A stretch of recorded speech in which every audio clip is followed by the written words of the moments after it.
Oftentimes, the difference between a letter grade are minor details, and I think a foolproof way to know if you're staying up to date on material is. Hello, my name is Nikhil. I'm a pre-med student and recent graduate from Ohio State University, and today I'm going to talk about 5 tips to ace your pre-med classes. My first tip is to prime your brain before you start class. Even if it's just 5 minutes before lecture, take a look at the notes and slides that the professor may have given out before you enter the lecture hall. By familiarizing yourself with the content for that day, you're actually priming your brain to sort of retain more information. This is something that I definitely did before my OChem classes specifically, and it helped tremendously in just picking up more during class. In pre-med classes, oftentimes the difference between a letter grade are minor details, and I think priming your brain before you enter the classroom can sort of help retain that information. Along those lines, my second tip is to not copy slides, but to take notes on what the professor is saying. I remember sitting in lecture halls in college looking around me and seeing people vigorously scribbling down notes and just copying what was appearing on the slides. But if you're doing this, you're not even listening to what the professor is saying, who's oftentimes emphasizing key points that are going to show up on the exam.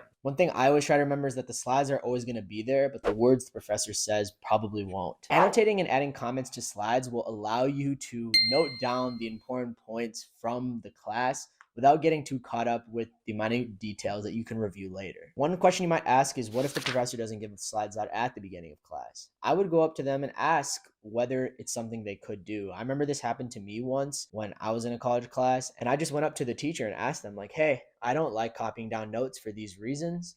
And he actually obliged. In my experience, professors love talking to students. Most students don't take the time to develop relationships with them, and if you can actually get to know them on a personal level, not only is that an amazing connection and relationship you've built, but I noticed that you also develop some trust in that class. One thing to think of is if they know your name and get to know you, flexibility along the end of the semester might be more in play. Let's say you have something come up and you need to take the day off. If you kind of already know the professor or your TA, they're probably going to be more willing to have that conversation with you and maybe move some things around. And I know this definitely was beneficial for me. The second thing to think of is who is actually making the tests. It's the professors and TAs. I remember sometimes I would go into office hours with questions about the exam, and they would give me a lot of helpful advice that was tailored to what potentially may show up on test day. And I think the reason they did that is simply because they saw I was putting that time in. So my point with saying that is I would learn about major points on the exam just by showing up, and I definitely think it's worth that effort.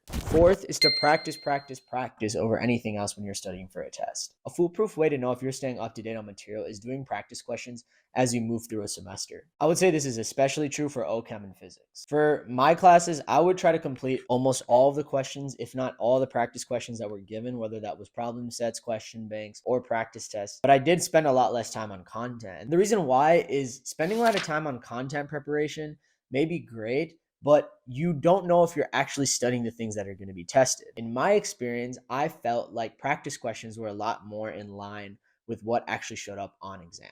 One more point is that practice exams actually give you a chance to replicate the test day. Treat those practice tests like they're the actual exam, and I guarantee you your scores will go up. And lastly, and I think most importantly, is talk to older students in your major or have taken those classes at your schools. Older students have been there and done that, so they know the little tricks and things you need to be paying attention to. One thing I would definitely suggest is talking to older students about which professors to take for certain classes.